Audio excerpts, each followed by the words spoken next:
Perkenalkan, nama saya Fiona Purnama dari jurusan Ilmu Administrasi Publik Universitas Palu Oregon. Assalamualaikum warahmatullahi wabarakatuh. Perkenalkan, nama saya Ella Deswita, asal dari Universitas Jambi dengan NPM 21531810. Assalamualaikum warahmatullahi wabarakatuh. Perkenalkan, nama saya Setia Purnesari. Saya dari program studi Administrasi Publik FISIP Untirta.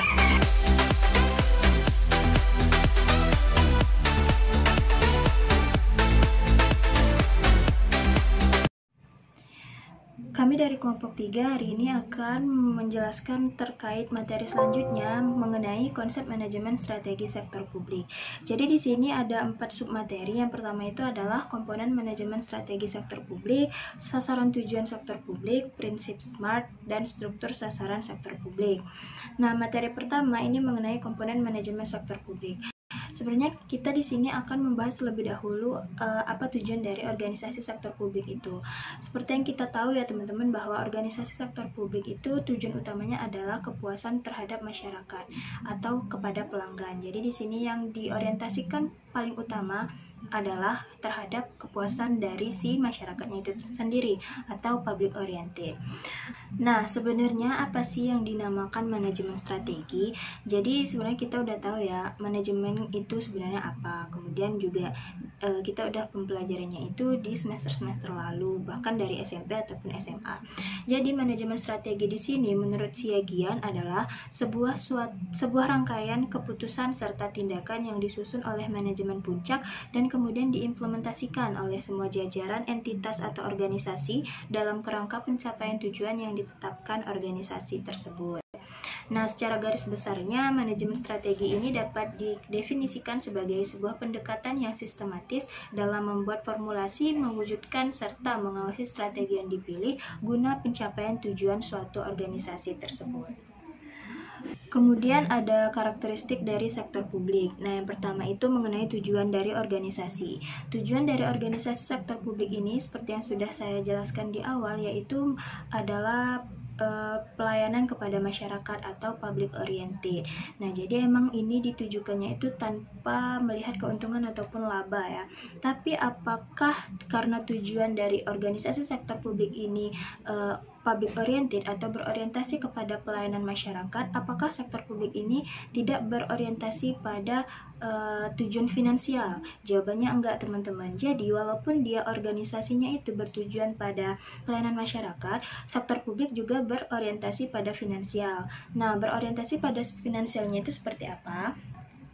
Jadi, tujuan sektor publik itu secara finansial itu lebih kepada peningkatan penerimaan negara, kemudian juga peningkatan laba pada perusahaan milik negara atau milik daerah, BUMN atau BUMD, dan juga upaya pemerintah daerah untuk meningkatkan pendapatan asli daerah atau PAD.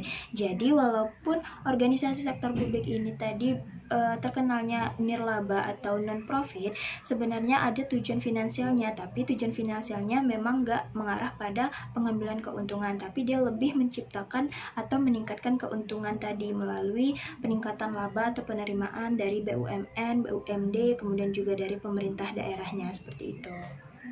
Kemudian yang kedua adalah sumber pembiayaan. Jadi organisasi sektor publik ini sumber pembiayaannya itu berasal dari pajak dan retribusi, juga ada charging for services, laba perusahaan milik negara, pinjaman pemerintah berupa utang luar negeri, dan obligasi pemerintah.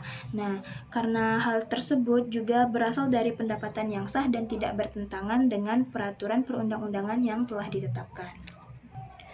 Lalu selanjutnya adalah pola pertanggungjawaban. Nah, jadi di sini pola pertanggungjawaban organisasi sektor publik ini dia itu lebih mengarah pada horizontal accountability atau berorientasinya itu pertanggungjawabannya kepada masyarakat luas. Kenapa?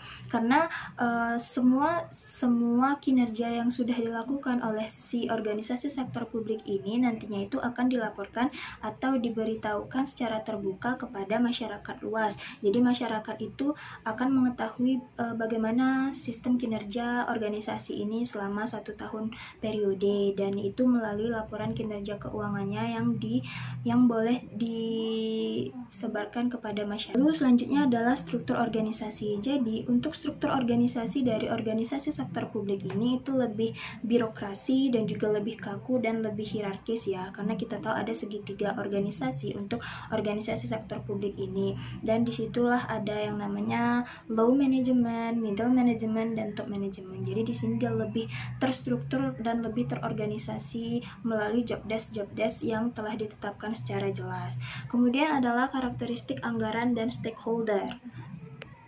Nah, jadi di sini stakeholder dari organisasi sektor publik itu ada dua, teman-teman. Ada yang eksternal dan ada yang internal. Kalau yang stakeholder eksternal itu yang seperti apa sih? Stakeholder yang eksternal itu lebih kepada masyarakat tentunya ya, masyarakat pengguna jasa publik. Kemudian ada badan-badan internasional seperti Bank Indonesia, IMF, ADB, UN, dan sebagainya.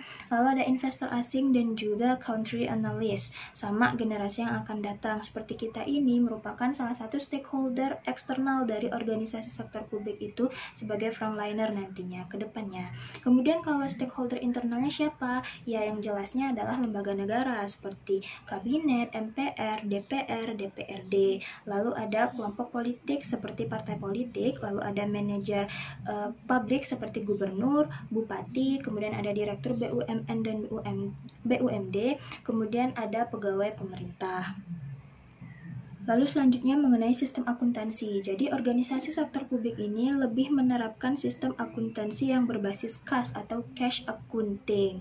Selanjutnya ada 7 penekanan strategi terhadap sektor publik. Jadi di sini yang pertama mengenai tidak adanya tujuan mencari laba atau keuntungan ya, seperti yang sudah dijelaskan di awal kalau sebenarnya dari organisasi sektor publik ini memang berfokuskannya itu pada pelayanan terhadap masyarakat. Kemudian ada pertimbangan khusus menyangkut pembebanan pajak. Ya, jelas sekali ini mengarahnya tadi itu sama sumber pembiayaan ya, karena sumber pembiayaan atau sumber pendanaan dari organisasi sektor publik itu sendiri adalah dari pembiayaan pajak.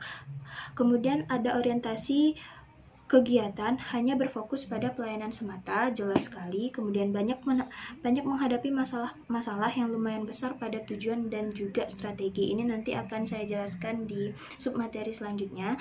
Kemudian dalam hal keuangan, sektor publik ini tidak bisa berharap pada klien, ya jelas, karena klien ini tidak memberikan profit atau keuntungan bagi si organisasinya itu sendiri, karena pembiayaannya itu berasal dari pajak dan retribusi dan juga penerimaan dari daerah, bukan dari masyarakat atau klien. Kemudian dominasi profesional, ini lebih kepada pola pertanggungjawabannya, lebih kepada hierarki organisasinya tadi ya. Ada yang namanya low management, middle management, dan juga top management yang struktur organisasinya itu lebih terstruktur dengan jelas. Kemudian ada besarnya pengaruh politik yang dihadapi, itu juga lebih mengarah kepada bagaimana pemerintah dan partai politik itu tadi bersinergi terhadap organisasi sektor publik ini. Lalu di sini ada tahapan dalam menjalankan strategi sektor publik. Yang pertama adalah deciding atau perumusan strategi. Jadi perumusan strategi di sini merupakan suatu proses untuk memilih tindakan utama untuk mewujudkan misi dari organisasi tersebut. Proses tadi diambil untuk pengambilan keputusan dan juga menetapkan strategi seolah-olah merupakan konsekuensi mulai dari penetapan visi misi sampai realisasinya program. Kemudian yang kedua, setelah di-decide atau setelah perumusan strategi, dilakukanlah planning atau perencanaan tindakan.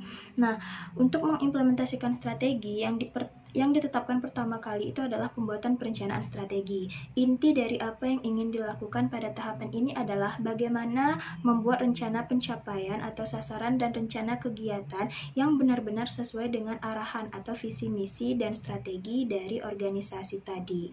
Kemudian setelah dilakukan perumusan masalah atau perumusan strategi, kemudian dilakukan perencanaan, lalu dilakukanlah implementasi atau implementing terhadap strategi yang telah ditetapkan tadi. Untuk menjamin keberhasilan strategi yang telah berhasil dirumuskan harus diwujudkan melalui tindakan yang sesuai dengan tujuan. Strategi dan unsur-unsur organisasi yang lain harus sesuai. Kemudian juga strategi tadi harus tercermati pada rancangan struktur organisasi. kepemimpinan, dan sistem pengelolaan sumber daya manusia. Karena strategi diimplementasikan dalam suatu lingkungan yang terus berubah, maka implementasi yang sukses menuntut pengendalian dan evaluasi pelaksanaan yang baik pula. Selanjutnya di sini kita akan membahas mengenai konteks manajemen strategi sektor publik. Jadi menurut Ring and Perry tahun 1985, di sini ada beberapa konteks yang pada manajemen strategi sektor publik ini diterapkan. Yang pertama adalah policy ambiguity atau ambiguitas kebijakan.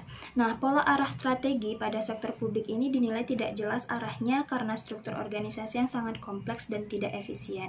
Oleh karena itu, di sini seorang manajer dalam organisasi sektor publik ini dituntut untuk lebih menerapkan tujuan dan menetapkan strategi penetapan tujuannya itu tadi lebih jelas agar tidak terjadinya tumpang tindih kepentingan di dalam organisasi tersebut. Kemudian yang kedua adalah the openness of government atau keterbukaan pemerintah. Peranan media itu sangat besar dalam mengungkap proses pengambilan keputusan dan juga penerapannya. Disinilah fungsi dari pola pertanggungjawaban organisasi sektor publik itu tadi yang bertanggung jawab secara horizontal kepada masyarakatnya. Kemudian yang ketiga itu adalah attentive publics atau atensi dari masyarakat. Terdapat banyak kepentingan dan agenda tertentu dari beberapa kelompok yang mempengaruhi pemerintah. Kemudian yang keempat itu ada time problem atau masalah waktu. Jadi di sini manajemen strategik sangat memperhatikan masa jabatan serta peraturan-peraturan yang membatasi waktu sehingga tidak berdampak pada kegiatan organisasi berikutnya. Lalu ada shaky coalition. Aliansi koalisi di sini politik ketika perencanaan bisa berubah komposisinya ketika pelaksanaan strategi tadi. Nah, selanjutnya dalam pelaksanaan strategi sektor publik ini dijumpai beberapa kendala yang dihadapi oleh sektor publik itu. Yang pertama adalah adanya perbedaan yang mendasar dalam undang-undang, di mana sektor publik ini menggunakan konstitusi dari negara ya, dan juga hal ini bisa membuat sektor publik itu lebih kaku dan ketika menyusun suatu program aktivitas harus mengeceknya terlebih dahulu dengan undang-undang apakah program tersebut bertentangan atau sesuai dengan undang-undang yang ditetapkan oleh negara. Kemudian yang kedua itu karena merupakan perpanjangan tangan dari pemerintah, maka organisasi sektor publik itu lebih bersifat terbuka kepada lingkungan eksternalnya dibandingkan dengan sektor swasta. Tadi sudah saya jelaskan bahwa di sini stakeholder eksternal dari organisasi sektor publik ini merupakan masyarakat atau lingkungan sekitar masyarakat. Hal ini mengakibatkan kinerjanya itu menjadi sorotan jika visi misinya itu dan program yang dijalankannya itu jauh dari ekspektasi para pengguna layanan, sehingga ini menjadi kendala utama dan juga beban bagi si organisasi sektor publik itu sendiri untuk mencapai tujuannya, dan juga secara tidak langsung berpengaruh terhadap kepercayaan masyarakat kepada pemerintah, bahkan bisa berdampak pada stabilitas keamanan. Yang ketiga, prosedur pemerintahan yang sering kali rumit, kaku, dan berjenjang sehingga membutuhkan waktu yang sangat lama dalam mengatasi sebuah masalah. Hal ini sudah menjadi rahasia umum pegawai yang hadir pada sektor pemerintah ya, bukan karena kompetensi, kemampuan, atau skill dan pengalamannya. Hal itu juga karena menjamurnya kolusi dan nepotisme dalam perekrutan pegawai organisasi, dan ini hampir terjadi di semua lini. Kita nggak heran lagi lah ya. Kemudian yang selanjutnya adalah proses pengukuran kinerja pada instansi pemerintah itu jauh lebih sulit dibandingkan dengan organisasi pada sektor swasta, karena produk yang dihasilkan atau output maupun tujuan dalam sektor swasta sudah sangat jelas, yaitu produk ataupun jasa yang dijual dan mencari laba. Sedangkan pada sektor pemerintah ini dia mempunyai wilayah kerja yang jauh lebih luas dan rumit di dalam mengukur tujuan maupun hasilnya. Nanti kalau nggak sesuai sama ekspektasi kan akan berakibat pada respon masyarakat terhadap pemerintah lagi.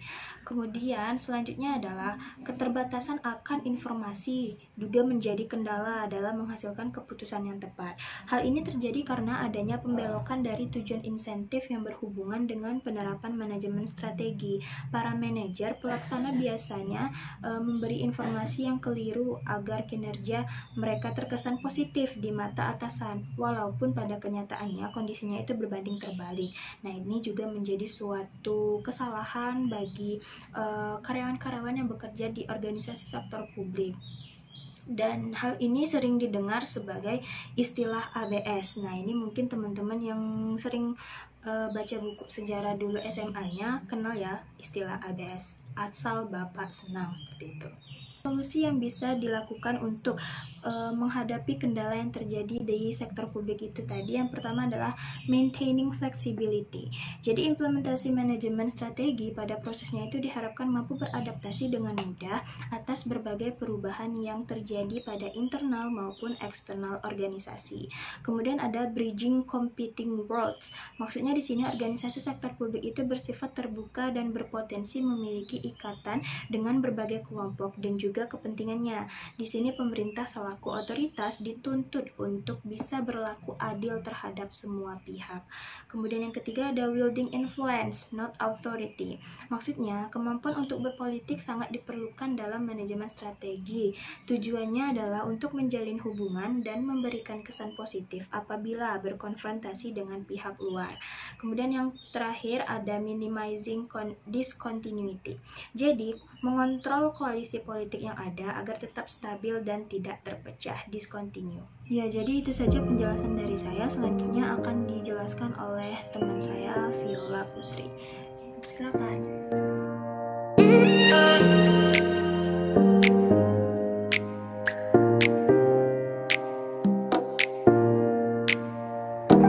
Baik, saya akan menjelaskan mengenai sasaran tujuan sektor publik.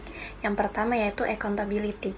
Tujuan dari akuntansi sektor publik adalah digunakan untuk memberikan informasi yang dapat berguna bagi manajer sektor publik dan dapat digunakan dalam pelaporan pertanggungjawaban bidang, divisi, maupun sumber daya yang berada di bawah naungannya. Selain itu, maksud dari tujuannya ini adalah digunakan untuk melaporkan kegiatan-kegiatan pada publik atas operasi pemerintahan serta penggunaan anggaran publik. Yang kedua yaitu manajemen kontrol. Tujuan dari adanya akuntansi sektor publik adalah dapat memberikan informasi yang memang dibutuhkan dalam pengelolaan suatu lembaga atau organisasi secara tepat, cepat, efisien, dan ekonomis atas operasi serta penggunaan dari sumber daya yang dianggarkan dalam organisasi atau lembaga. Di Indonesia, kehadiran akuntansi sektor publik memang ditujukan untuk dapat menciptakan kondisi yang transparan, efisiensi, akuntabilitas publik, efektif, serta ekonomis. Yang dimaksud dengan kondisi transparan adalah pelaporan yang disajikan dalam keadaan terbuka dan tidak ada bagian yang ditutupi. Definisi dari akuntabilitas publik adalah pewujudan dari konsep etika pertanggungjawaban dalam lembaga publik. Sedangkan tujuan dari efektivitas, efisiensi, serta ekonomis merupakan makna dari penghematan waktu serta biaya agar kinerja dapat berjalan optimal. Akuntansi sektor publik berhubungan dengan 3 pokok utama, yaitu sebagai penyedia informasi, pengendalian manajemen, serta akuntabilitas. Informasi akuntansi digunakan sebagai bahan pertimbangan pada saat pengambilan keputusan. Dalam hal ini, membantu kerja dari manajer untuk mengalokasikan sumber daya yang ada. Informasi akuntansi juga digunakan dalam penentuan biaya-biaya yang dikeluarkan dalam suatu aktivitas serta kelayakan dalam hal ekonomis atau teknis. Selain itu, informasi tersebut juga dapat digunakan dalam memilih program-program mana sajakah yang tepat, efektif, ekonomis untuk penilaian investasi. Informasi akuntansi juga sangat dibutuhkan dalam penilaian kinerja sektor publik. Sekian, terima kasih.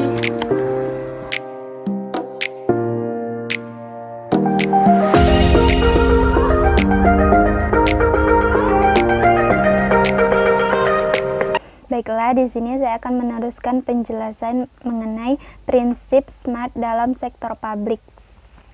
Prinsip SMART ini merupakan landasan dari konsep manajemen by objektivitas atau MBO yang diterapkan sejak tahun 1960-an. Manajemen penugasan ini dinilai lebih efektif karena mampu memberikan porsi pekerjaan yang tepat bagi para pekerjanya. Alasan mengapa SMART ini menjadi efektif untuk diterapkan dalam target realisasi sebuah proyek atau pekerjaan karena mengandung 5 komponen. Yang pertama itu ada spesifik. Spesifik ini dengan kata lain itu memiliki tujuan yang spesifik. Menurut teori manajemen tugas MBO, target yang spesifik akan memberikan efisiensi lebih kepada seseorang untuk menyelesaikan pekerjaannya.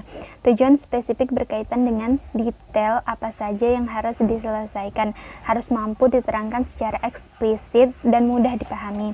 Tujuan dari spesifik ini tidak hanya menyangkut definisi spesifik dari penugasan tersebut, namun termasuk mampu memberikan penugasan kepada orang yang spesifik. Dalam artiannya, bagian dari tim yang paling berkemampuan atau yang memiliki kemampuan untuk menyelesaikan proyek tersebut. Komponen yang kedua itu ada namanya measurable atau memiliki tujuan yang dapat diukur. Ini maksudnya apa yang dikerjakan juga harus dapat diukur. Hal ini untuk memudahkan dalam mendefinisikan capaian sukses dari pekerjaannya. Masing-masing pekerjaan kan memiliki cara ukur yang berbeda-beda, akan tetapi sedari awal pekerjaan atau tujuan tersebut dirundingkan, ukuran tersebut harus mampu disampaikan kepada pihak pemberi dan penerima tugas. Komponen yang ketiga itu ada achievable atau memiliki tujuan yang mungkin untuk dicapai. Jadi pekerjaan yang diberikan juga harus sesuatu yang mungkin untuk diselesaikan. Ini berkaitan dengan 2 poin sebelumnya, yakni spesifik dan dapat diukur tadi ya. Ini berkaitan dengan beberapa pekerjaan yang kadang diberikan tanpa target hasil akhir yang jelas. Pada akhirnya seringkali menggantung karena kehilangan arah. Komponen yang keempat itu ada namanya realistik atau memiliki tujuan yang realistis. Pekerjaan dengan tujuan realistis ini akan berkaitan dengan menghubungkan sebuah tugas dengan kapasibilitas orang yang dapat memberikan tugas tersebut. Orang pemasaran hampir tidak mungkin jika diberikan pekerjaan teknis, pengembangan program maupun sebaliknya ya. Baik, komponen yang terakhir itu ada time based atau memiliki jangka waktu. Untuk dapat mengukur ritme tim, seorang manajer juga penting untuk memperhatikan waktu eksekusi sebuah pekerjaan. Oleh karena itu, selalu diperhatikan estimasi waktu dalam sebuah pekerjaan. Atur tenggang waktu dengan baik. Caranya itu dengan didiskusikan dengan orang yang bertanggung jawab dengan tugas tersebut. Sampai di sini penjelasan dari saya ucapkan terima kasih.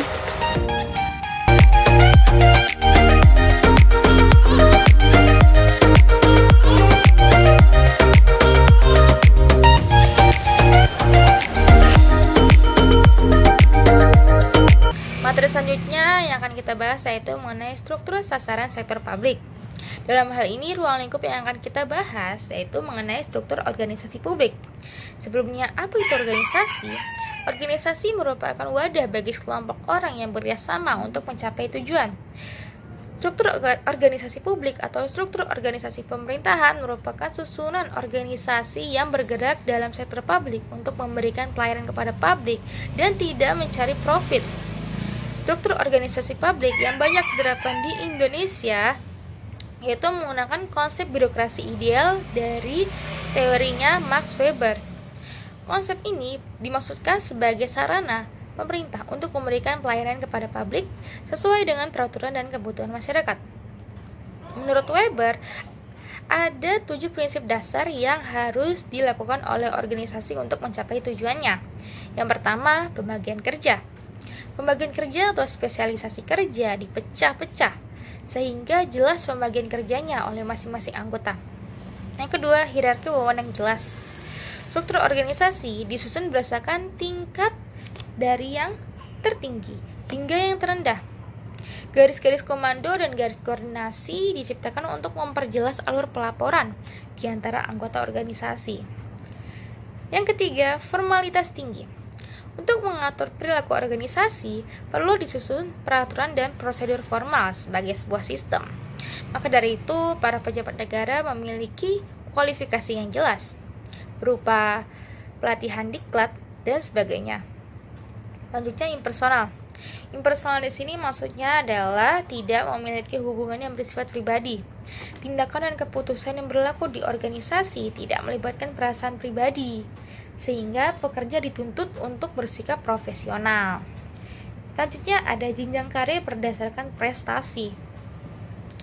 Dalam jenjang karir, diharapkan anggota dapat mengejar karir dan menjaga komitmen terhadap organisasi publik.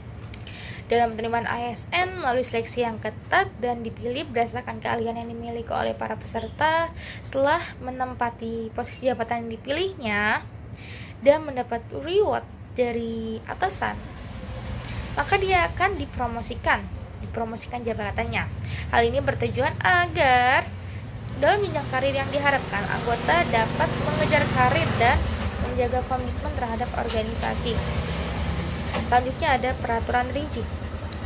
Pekerjaan dalam organisasi birokrasi mencakup suatu jenjang karir yang dapat diberikan penghargaan, reward, ataupun hukuman, punishment. Pekerja yang diberikan penghargaan dapat berupa kenaikan pangkat ataupun kenaikan gaji, sedangkan pekerja yang mendapat hukuman akan mendapatkan sanksi atau berupa teguran atau berupa penurunan jabatan. Nah, teori dari Max Weber ini mengedepankan nilai efektif, efisien, dan ekonomis. Dalam manajemen strategi, organisasi dapat diilustrasikan sebagai organ tubuh, kaki, dan tangan yang menjalankan kebijakan yang telah ditentukan sebelumnya, dan manajemen sebagai jantung dan nadi yang menggerakkan, mengorganisir, dan mengontrol jalannya pemerintahan dalam memberikan pelayanan kepada publik dan tidak mencari profit. Struktur organisasi publik dijalankan berdasarkan peraturan undang-undang yang berlaku sebagai pedoman menjalankan pemerintahan yang baik. Birokrasi di Indonesia menjadi jembatan bagi pemerintah untuk memberikan pelayanan kepada publik sesuai dengan kebutuhan dan peraturan yang berlaku. Oke, cukup sekian materi yang telah saya sampaikan ini, semoga dapat bermanfaat untuk semuanya. Kurang lebihnya mohon maaf. Wassalamualaikum warahmatullahi wabarakatuh.